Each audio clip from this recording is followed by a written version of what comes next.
Hello बच्चे, अगले class में फिश के प्रॉब्लम बना रहे थे। प्रॉब्लम और भी रिलेटेड जो रहेगा उससे हम बनाएंगे। आज हम डिस्कस कर रहे हैं frame of reference. Reference frame क्या होता है? तो रेफरेंस फ्रेम क्या होता है कि रेफरेंस फ्रेम जो होता है दो तरह का होता है।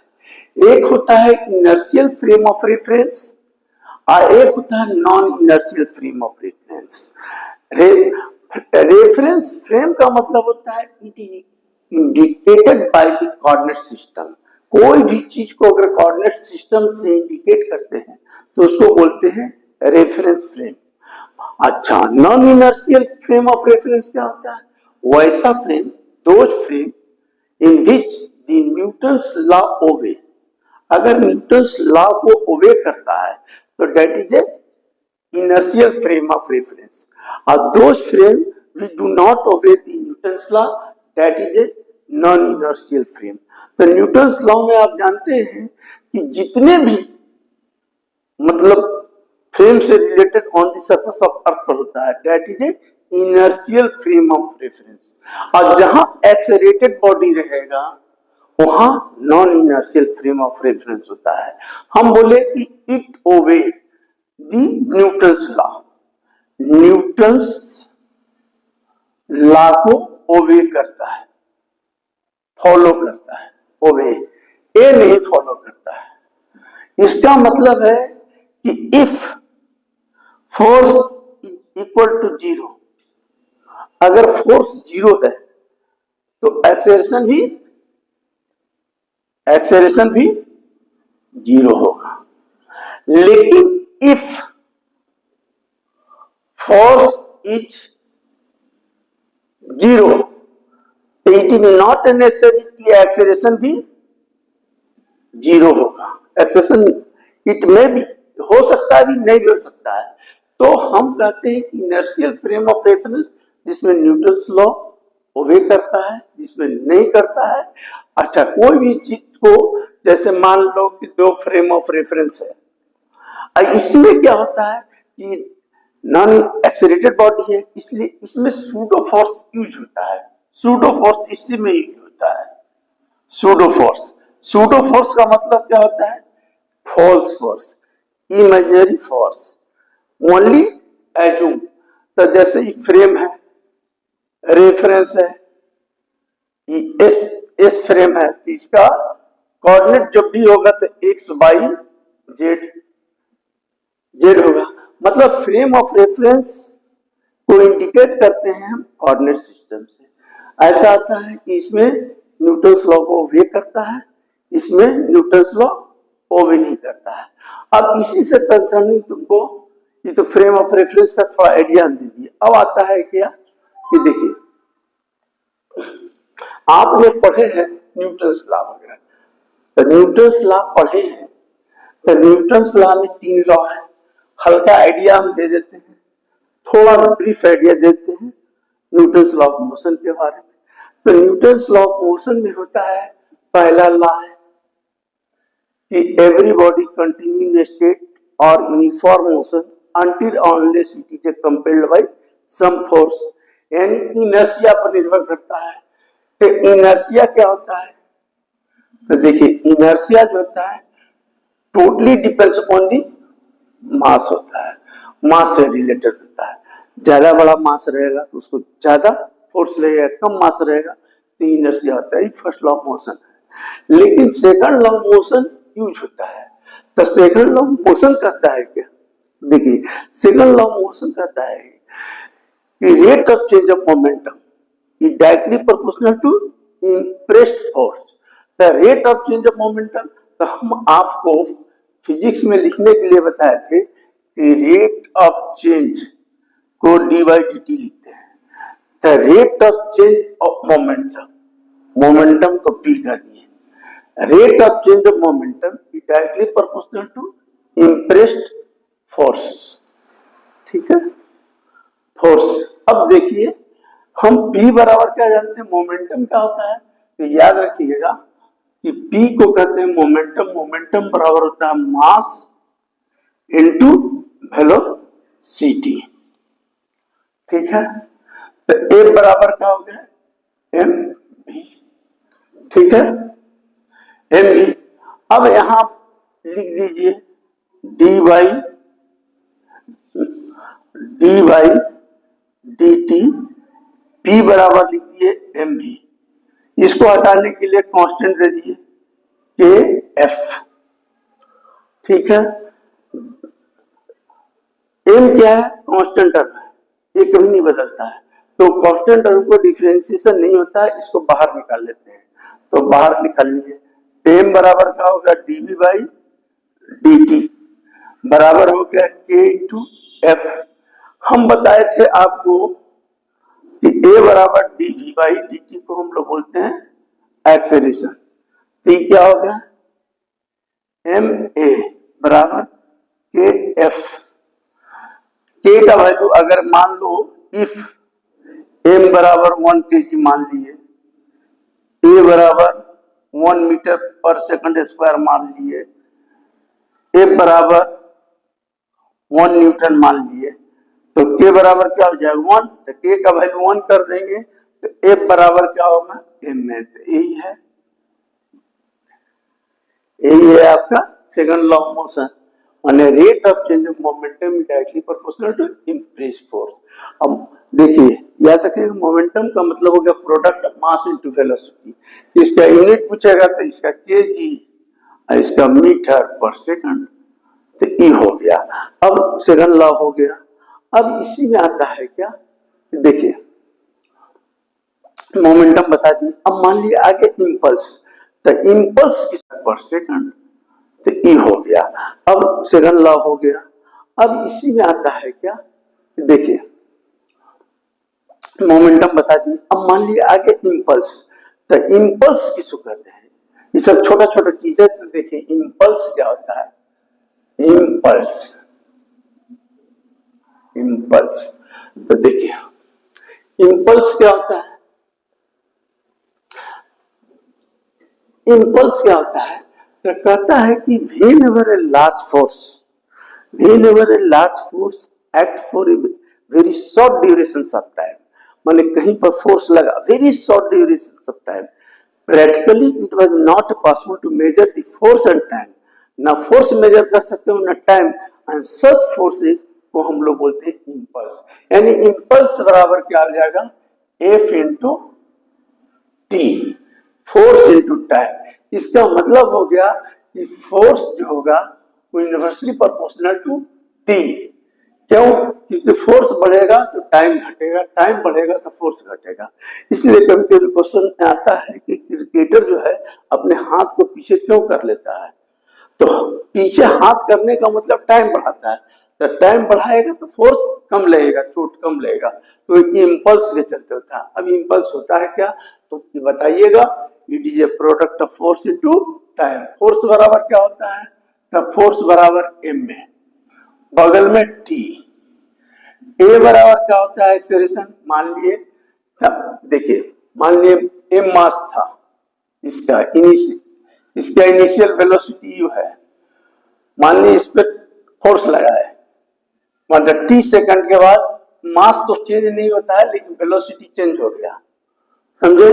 तो चेंज इन वेलोसिटी क्या हुआ v माइनस यू, तो यहां पर हम एक्सेलरेशन क्या लिख देंगे v माइनस यू, और टाइम t, मान लो यहां से t लग गया तो इसको बैठा दीजिए, तो m v minus you by T, T T cancel, तो क्या हो गया एम भी माइनस एम यू। तो इसको क्या लिख सकते हैं, इंपल्स को एक डिफिनेशन और दे सकते हैं, इंपल्स को बोल सकते हैं impulse is equal to change in momentum of moving body. इसको लोग ऐसे भी लिखते हैं P1 माइनस P2, यानी इंपल्स बराबर, ठीक है, समझ में आ गया इंपल्स क्या है। इंपल्स को ऐसे भी बोल सकते हैं it is a product of force into time या change in momentum of, simple छोटा चीज है। अब देखिए आगे, इंपल्स समझ में आया। अब देखिए आपको हम बताते हैं conservation of linear momentum, conservation of, देखिए conservation of linear momentum। देखिए ये सब किताब में रहता है। मान लीजिए मास m1 है, इनिशियल वेलोसिटी u है, दूसरा मास m2 है, इसका u2 है, ये कोलाइड कर गया, ये कोलाइड होने के बाद ये अलग चला गया, ये अलग चल गया, इसका मास नहीं चेंज होता है, याद रखिएगा। ये m1 रहेगा, ये m2 रहेगा, ये v2 हो गया, ये हो गया बिफोर कॉलिजन, कॉलिजन के पहले हो गया, ये ड्यूरिंग कॉलिजन हो गया, ये आफ्टर कॉलिजन हो गया, आफ्टर कॉलिजन हो गया। तो कहता है यहाँ फोर्स लगा, तो इस पर एक पर फोर्स लगा F1, एक पर फोर्स लगा F2 मान लीजिए। तो कहता है कि न्यूटन थर्ड लॉ कहता है कि to every action there is equal and opposite reaction. एक दूसरे, अगर एक पर F1 लगा तो दूसरा पर माइनस F2 लगेगा। तो इसको हम लोग कैलकुलस के टर्म में कैसे करते हैं, तो देखिए आता है क्या कि if no external force act on a body, तो फोर्स बराबर अभी हम क्या बताए थे, फोर्स बराबर हम आपको बताए, देखिए आपको मोमेंटम P बराबर क्या हो गया mv, ठीक है। ये क्या होगा dp बाई dt, इसको डिफरेंशिएशन कर दिए, इसको भी कर दीजिए dv बाई dt, ठीक है। अब dp बाई dt क्या होता है, अभी हम सेकंड लॉ ऑफ मोशन कहता है कि rate of change of momentum d by dt को बोलते हैं rate of change of momentum, it directly proportional to impressed force. देखो तो इम्प्रेस्ड फोर्स है कि नहीं, m इंटू v है कि नहीं, m इंटू a है, तो फोर्स है। तो अगर dp by dt equal to 0, m into a है, तो ये हो गया f, तो dp by dt equal to f हो गया। छोड़ो अभी f लिखो, f लिखे, तो ये सेकंड लॉ ऑफ मोशन है, rate of change of momentum is directly proportional to impressed force. अब कह दिया कि if no external force act on the body, अगर कोई एक्सटर्नल फोर्स नहीं एक्ट कर रहा है तो F क्या हो जाएगा, F0 हो गया। तो F0 हो गया, देखिए यहां, तो यहां पर हो गया F0, अगर no external force act on the body तो F0, तो यहां क्या है formula, dp by dt equal to 0। तक इसकी डिफरेंशिएशन है, तो किसका डिफरेंशिएशन 0 होता है, तो आपको दिमाग में लिख लीजिएगा, फर्स्ट p कांस्टेंट हो गया तो आप फॉर्मूला लगा दीजिए हिसाब बनाने के लिए, m(e1) प्लस m(2u2) बराबर m1v1 plus m2v2, that is A conservation of linear momentum. Constant हो गया इसका मतलब कंजर्व हो गया, तो कंजर्वेशन ऑफ लीनियर मोमेंटम समझ में आ गया। अब देखिए इतना आपको आइडिया रखना है। अब देखिए आपको बताते हैं थोड़ा पूरी कंसर्निंग रिलेशन। अब देखिए पहला लिफ्ट के बारे में थोड़ा जानिए, लिफ्ट क्या होता है, तो देखिए ये सब बेसिक नॉलेज है, आपके दिमाग में ये सब रखना है। जैसे लिफ्ट है, ठीक है, तो ये लिफ्ट है तो इसका मास होगा, तो मास किधर काम करेगा, mg नीचे, तो रिएक्शन कहां काम करेगा, r ऊपर। अगर इफ पहला केस हो गया, देखिए case lift is ascending, ascending with acceleration f, f से एक्सेलरेटेड है मतलब ऊपर जाएगा f से। तो ये सब बेसिक नॉलेज है। तो ऊपर कब जाएगा? तब पहला केस होगा कि r बड़ा होगा वेट mg से, तभी ऊपर जाएगा, नहीं तो नहीं जाएगा। तो क्या करेंगे, r में से mg को घटा लीजिएगा, इक्वल टू जा रहा है ये तो mf होगा। कितना एक्सेलरेशन से जा रहा है? तो f एक्सेलरेशन से। तो r इक्वल टू क्या होगा, mg इधर ले आए प्लस mf, m कॉमन ले लिए तो क्या हो गया, g प्लस f। तो ये हो गया लिफ्ट। अगर ऊपर केस में जा रहा है तो आपका नॉर्मल रिएक्शन, इसका नाम है वेट mg। वेट मैंने वेट mg होता है, आप ये नॉर्मल रिएक्शन है, नॉर्मल रिएक्शन है। ये हो गया। अब दूसरा केस क्या है? दूसरा केस है क्या, देखिए, lift is descending when lift is descending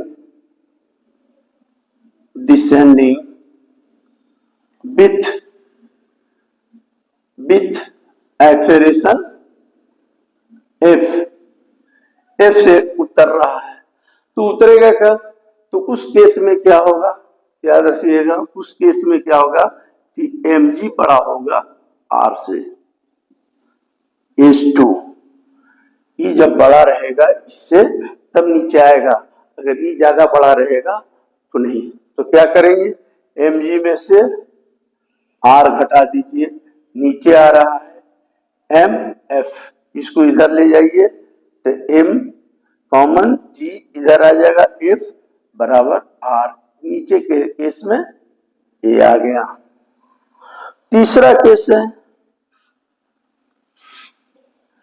कि लिफ्ट ब्रोकन, टूट गया। ब्रोकन का मतलब टूट गया, तो फ्रीली फॉल हो जाएगा। फ्रीली फॉल का मतलब क्या होता है, जी बराबर एफ हो जाएगा। तो जी बराबर एफ हो जाएगा, टूट जाएगा। तो नीचे आ रहा है ना, तो नीचे का फॉर्मूला क्या है, देखिए नीचे का फॉर्मूला हम बताए एम जी माइनस एफ।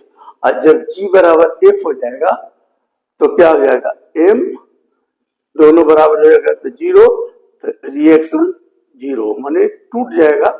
तो फ्रीली फॉर्म में ऐसा होगा। तो इस आपको लिफ्ट के बारे में थोड़ा नॉलेज रखना है, जिसे आता है। मतलब अब देखिए हम बताते हैं पुली कंसर्निंग मासलेस। अब देखिए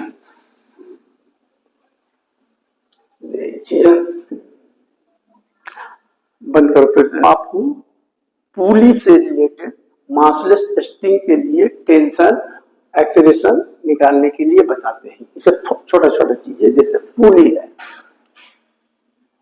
पुली है, ये मास है, ये M1 है, ये M2 है, ठीक है। इधर टेंशन T है, टेंशन। अब देखिए टेंशन क्या है। अब देखिए अगर केस है पुली, पुली से है, पुली। अब देखिए केस पहला है, मान लीजिए M1 बड़ा है M2 से, तो ये नीचे आएगा, तो ये नीचे आएगा तो ये ऊपर जाएगा। तो टेंशन कौन अभी हम बताए हैं कि नीचे आएगा, इसका मतलब M1 G वेट काम करेगा माइनस T इक्वल टू ई ऊपर गया तो ई बड़ा होगा। तो इसमें टेंशन क्या है, T, तो क्या होगा T माइनस M2 G, यहां बराबर M1A हो गया। क्या बोल रहे हैं, देखिए M1G नीचे आया तो टेंशन ऊपर, तो ये ऊपर जाएगा। तो टेंशन कौन अभी हम बताए कि नीचे आएगा, इसका मतलब M1G वेट काम करेगा माइनस T इक्वल टू ई ऊपर गया तो ई बड़ा होगा। तो इसमें टेंशन क्या है T, तो क्या होगा T माइनस M2 G, यहां बराबर M1A हो गया। क्या बोल रहे हैं, देखिए M1G नीचे आया या टेंशन ऊपर लगा, बराबर क्या होता है MA। अभी लिफ्ट के केस में बता रहे हैं कि नीचे आया, अब नीचे आ रहा है तो ये ऊपर जाएगा, जैसे ये अगर नीचे आएगा तो ये ऊपर जाएगा, तो T बड़ा होगा तो T माइनस M2 बराबर M2A। दोनों को काट लीजिए, M1 minus M2, G common ले लिया, एडिंग किया, इधर M1 plus M2 by A हो गया। A बराबर क्या निकल गया, A बराबर हो गया M1 minus M2 by M1 plus M2 आई बगल में G। A का वैल्यू निकल गया। अब A का वैल्यू निकल गया तो हमको टेंशन निकालना है, तो टेंशन में क्या कीजिएगा, किसी में वैल्यू रख दीजिएगा, T निकल जाएगा। तो टेंशन में देखो रख के वो करके दिखा देते हैं, तो देखिए M1 G माइनस T निकालना है, T को इधर ले आइए, तो ये हो जाएगा M1A by T। M1 common लीजिए तो G minus A by T। M1 G A का वैल्यू रख दीजिए इतना, तो A का वैल्यू हो जाएगा M1 minus M2 G by M1 plus M2 बराबर T आ गया। अब देखिए इसको सॉल्यूशन कर दीजिए, G सब में है तो बाहर ले लीजिए, तो यहां चला जाएगा, तो M1 प्लस M2, ये ब्रैकेट खुलेगा तो minus M1 minus minus plus M2, नीचे आ जाएगा M1 प्लस M2 बराबर T। ये और ये कैंसिल, तो क्या होगा 2M2 आगे कर दीजिए, तो 2M1 G 2M1 M2 G by M1 plus M2 बराबर T भी निकल गया, तो टेंशन निकल गया, तो टेंशन एक्सेलरेशन निकल गया। ऐसा कैसे रहेगा, तो ऐसा कीजिएगा। अब मान लीजिए टोटल टेंशन रिएक्शन पूछ रहा है पुली पर कितना होगा, तो रिएक्शन जो होगा याद रखिएगा ये होगा 2T, EBT तो 2T, 2 और T का वैल्यू जो निकाले हैं 2 बैठा दीजिए, M1 M2 G M1 plus M2, ये क्या हो गया 4M1 M2 G by M1 plus M2। या तो आप डायरेक्ट याद रख ले रही है या तो निकाल के देखिए, तो एक केस हो गया। अब दूसरा केस देखते हैं, देखिए दूसरा केस क्या होगा, दूसरा केस हम बताते हैं।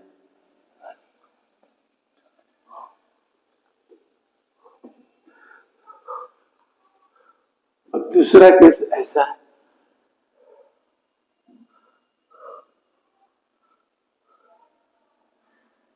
पुलिन लगा दिए, यहां पर लगा दीजिए मास M, इसको M1 लिख दीजिए, इसको M2 लिख दीजिए, ठीक है।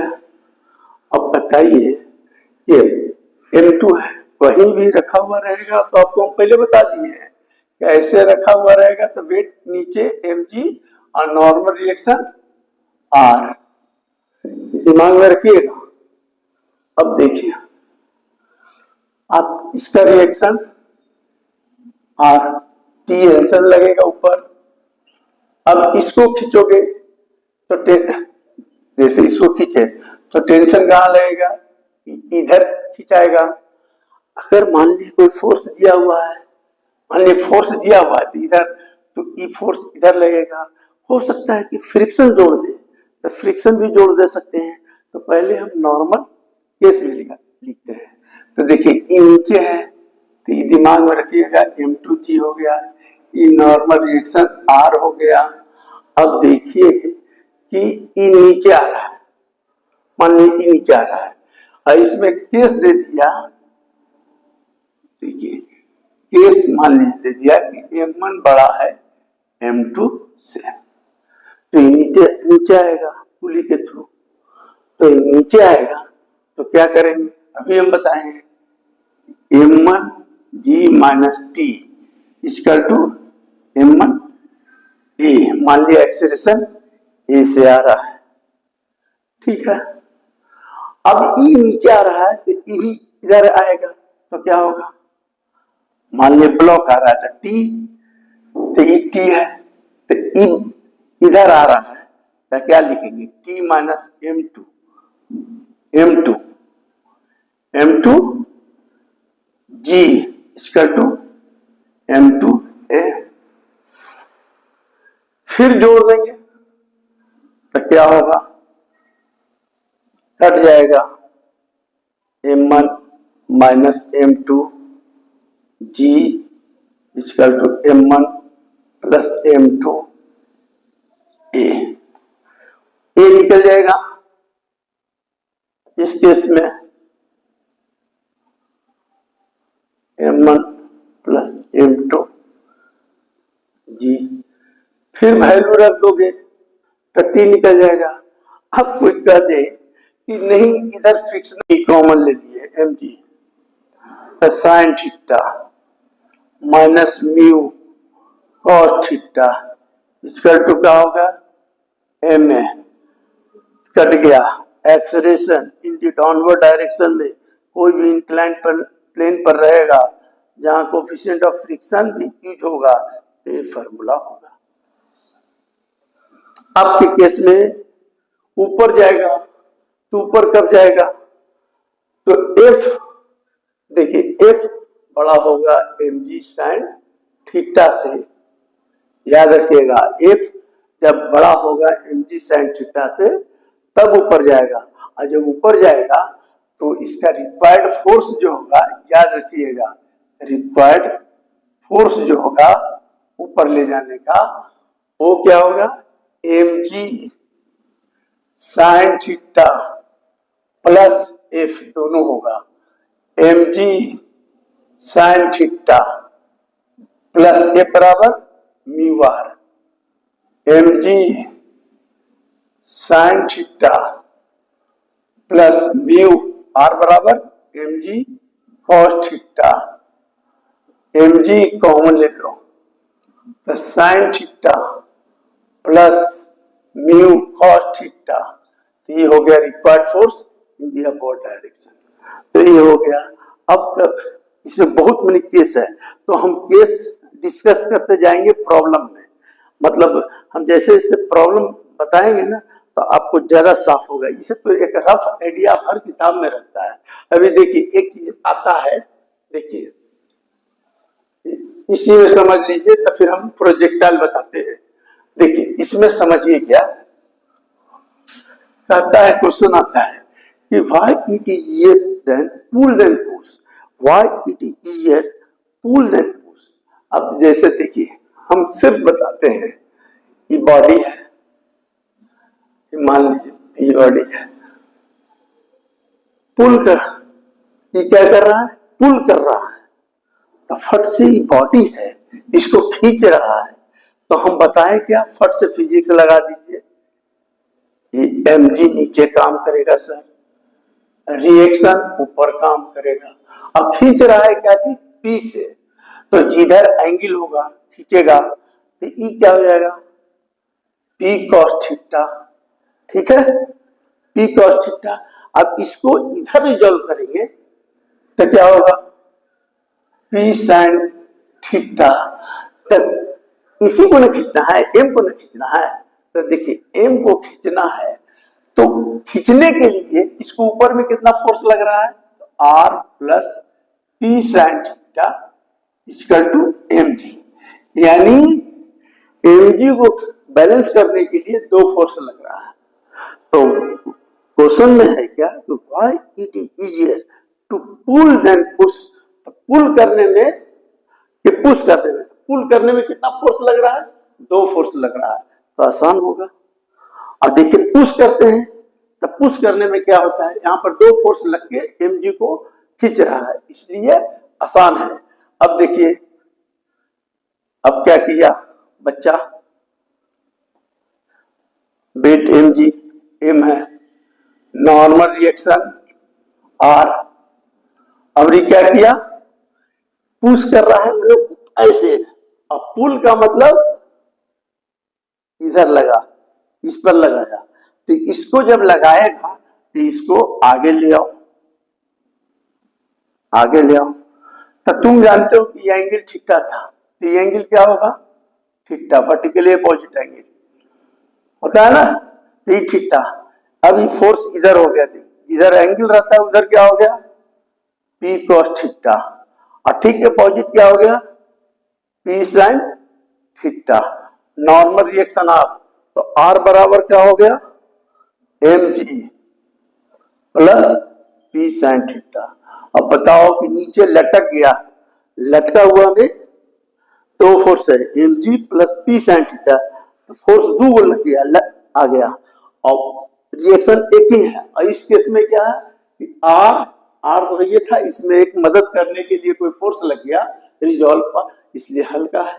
इसलिए कहा जाता है कि why it is easier to pull than push. इसको एकदम देखिए मैथ से समझ में आ गया कि इधर हमको क्या किया कि जब पुश करोगे तो उसका वेट और अपना वेट उसी पर डाल दोगे, तो इसलिए दो फोर्स हो गया और नॉर्मल रिएक्शन आप। लेकिन इस केस में क्या होगा, खींचोगे तो उसका फोर्स ऊपर चला गया है। इसलिए कभी हावड़ा ब्रिज देखिएगा तो दो पिलर है, सब फोर्स उसका कहाँ है, सब ऊपर है, तो ऊपर कितना लगेगा, इसलिए आता है कि why it is easier to pull than push. अब now let us discuss the projectile. इस केस में m1 प्लस m2 जी, फिर वैल्यू रख दोगे तो t निकल जाएगा। अब कोई कह दे कि नहीं इधर फ्रिक्शनल फोर्स लग गया F, तो जानते हैं क्या करना पड़ेगा, फ्रिक्शनल फोर्स लग गया तो ऐसा है कि फ्रिक्शनल फोर्स, देखिए फ्रिक्शन का मतलब क्या होता है वो हम अगले चैप्टर में बताएंगे। फ्रिक्शन का मतलब होता है कि frictional force always act in the opposite directions of motion. जैसे कोई बॉडी है, प्लेन सरफेस पर रखा हुआ है, वेट एम जी नीचे काम किया, रिएक्शन आर इधर किया और इधर फोर्स लगा है, तो फ्रिक्शनल फोर्स इधर लगेगा, समझिए। और फ्रिक्शनल फोर्स जो होता है वो directly proportional to normal reaction होता है। तो देखिए एक बराबर, इसको हटाने के लिए आगे हम बताएंगे कांस्टेंट टर्म देते हैं, उसका नाम होता है म्यू, तो म्यू आर, और आर इक्वल टू क्या होता है, एम जी। तो ए बराबर क्या हो गया, म्यू एम जी। तो इसमें भी देखिए, इसमें भी लिखा हुआ रहेगा ऐसे, म्यू एस, म्यू के, mu mu S static friction, kinetic में लिमिटिंग फ्रिक्शन, ऐसे लिखा हुआ रहता है। तो यहाँ पर हम क्या लिखेंगे, अगर कहता है कि मान लीजिए कि यहाँ पर फोर्स लगा है, आई फ्रिक्शनल फोर्स है, अगर if the value of P is equal to F, तो there is no movement of block, block move नहीं करेगा, तो जो फोर्स उसके बीच लगेगा that is a static friction. इसके लिए उसको बोलते हैं स्टैटिक फ्रिक्शन कहते हैं। मान लीजिए कि 10 न्यूटन है और ये भी 10 न्यूटन लगा है, तो ये मूव नहीं होगा। अगर 11 न्यूटन दिया तो क्या होगा, तो कहता है कि मिनिमम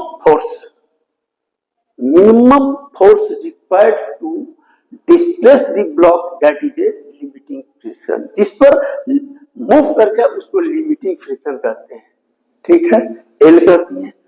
अगर उतना फोर्स लगा दिए कि मूव करते हुए बढ़ जाए तो उसको बोलते हैं काइनेटिक फ्रिक्शन। माने तो इसलिए कभी कभी आता है कि mu S less than mu L less than mu के, आता है। सबसे ज्यादा कौन हुआ, स्टैटिक फ्रिक्शन सबसे बड़ा, माने मूव नहीं होगा, लिमिटिंग जिस पर मूव करना हो जाएगा, तो ये फ्रिक्शन में हम आपको बतलाएंगे, समझिए। अब ये देख लीजिए, ये हो गया। इसी ढंग से ये वाला निकालिए। दूसरा केस है, तो देखिए एक केस और खाली समझ लीजिए तो बताते हैं आपको। एक केस है क्या, देखिए इंक्लाइन प्लेन है। इंक्लाइन प्लेन किसको कहते हैं, ऐसे इंक्लाइन प्लेन ही है। तो याद रखिएगा इंक्लाइन प्लेन पर क्या होता है, कि मास है तो इसका वेट नीचे काम होगा, ठीक है। तो इसको रिजॉल्व किया जाता है, फोर्स को रिजॉल्व कर दो। फोर्स को रिजॉल्व करोगे तो ये क्या हो जाएगा, देखिए ये हो जाएगा mg cos थीटा, और ठीक परपेंडिकुलर इसके क्या होगा, mg sin थीटा। और इधर जो होगा फ्रिक्शनल फोर्स होगा, और नॉर्मल रिएक्शन क्या होगा, ये होगा R। याद रखिएगा, एकदम दिमाग में बैठा लीजिए कि मास सेम है, इंक्लाइन प्लेन है, तो इंक्लाइन प्लेन का मतलब एंगल थीटा। तो वेट इधर काम करेगा, तो this weight is balance by क्या होगा, इसको नॉर्मल रिएक्शन करेंगे तो इसको हम लोग का रिजॉल्व कर दिए थीटा, तो ये क्या हो जाएगा ए बी थीटा। तो इसको रिजॉल्व, इधर एंगल होता है उधर क्या होता है कॉस थीटा, ठीक इसके परपेंडिकुलर क्या होता है साइन थीटा। हम बताए हैं आपको वेक्टर में, अगर P है तो इधर जिधर एंगल रहेगा P cos थीटा, इधर P sin थीटा। अब ये हो गया। तो इंक्लाइन प्लेन पर ऐसा करिएगा। अब किस ढंग का मोशन है, तो देखिए अभी हम बता रहे हैं ये सिर्फ होगा कि R इक्वल टू क्या होगा, R is mg cos theta. अगर if the body is in equilibrium, equilibrium में है माने एकदम स्थिर है, तो ये होगा F बराबर क्या होगा mg sin थीटा। ये हो गया। अब रही सवाल, दोनों में डिवाइड कर देंगे ए बाई आर, तो क्या होगा tan theta. I by R को क्या बोलते हैं, म्यू, अभी हम निकाले हैं कोफिशिएंट ऑफ फ्रिक्शन, तो tan थीटा होता है। तो ये तो हम फ्रिक्शन में बतलाएंगे, मतलब ये आपको हम इसलिए आइडिया दिया कि इस ढंग से ये होगा। अगर रहा कि मूवमेंट हो जाए, मूवमेंट हो जाए तो मूवमेंट का मतलब क्या होता है, ज्यादा हो गया है क्या, देखो मूवमेंट हो जाए, मान लीजिए कि ब्लॉक नीचे आ जाए, तो कब आएगा नीचे, तो mg sin theta greater than frictional force से ज्यादा होगा। तो क्या करेंगे, ब्लॉक आ रहा है तो mg sin theta minus f equal to ma, mg sin theta बराबर f बराबर क्या बताए, f बराबर बताए म्यू आर, उसमें तो इसको क्या कीजिएगा mu R equal to m a, m g sine theta mu R बराबर क्या होता है, हम बताए थे m g cos theta. Friction लगा दिए हैं तो क्या हो गया एम ए, एम कॉमन ले लो तो क्या हो गया जी भी कॉमन ले लो, तो जी कॉमन ले लिए एम जी,